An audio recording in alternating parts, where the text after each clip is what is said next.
আসসালামু আলাইকুম। বাংলাদেশে কয়েক ক্যাটাগরির মানুষ বসবাস করে। কেউ প্রোডাক্ট বেশি দামে কিনতে চায়, কেউ মিডিয়াম দামে, কেউ বা কম দামে। কিন্তু কম দামের কাস্টমারই বেশি। কেউ হচ্ছে কম দামে ভালো মানের প্রোডাক্ট চায়। কিন্তু সেটা কি আদৌ সম্ভব? আ প্রোডাক্টের যে ভালো মানটা তৈরি করতে সবসময় মিনিমাম একটা কোয়ালিটি তৈরি করতে একটা খরচ হয়। যেটা মানসম্মত একটা খরচ পড়ে আর সেই দামটাও মানসম্মত হয়। আর কিন্তু মানুষ চায় যে কম দামে যাতে আমি ভালো প্রোডাক্টটা পাই। সবাই আমাদের ইনবক্সে এসে বলে দাম এত রাখবেন? মানে আমাদের প্রোডাক্টের থেকে অর্ধেক দাম বলতে গেলে এত রাখেন, কম রাখেন ৪০০, ৫০০, ৩০০ এরকম কম রাখেন। কিন্তু প্রোডাক্টটা আমাকে ভালো দিতে হবে। কিন্তু এটা কি আদৌ সম্ভব?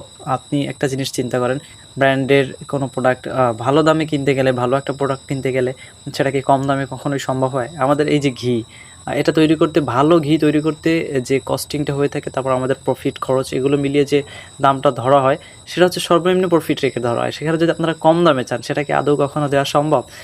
আমাদের ঘি, হানি নাটস, মধু প্রতিটা প্রোডাক্টই মানসম্মত এবং মানসম্মত একটা প্রোডাক্ট আপনাদের দিয়ে থাকি। সেটা কখনোই কম দামে সম্ভব না। কম দামে আপনারা কিনতে পারেন, ভেজাল কিনবেন, ভেজাল খাবেন, আপনাদের শরীরের ক্ষতি করবেন। কিন্তু আমরা কখনোই ভেজাল পণ্য কম দামে সেল করি না। ইনশাআল্লাহ মানসম্মত প্রোডাক্টই আমাদের কাছে পাবেন।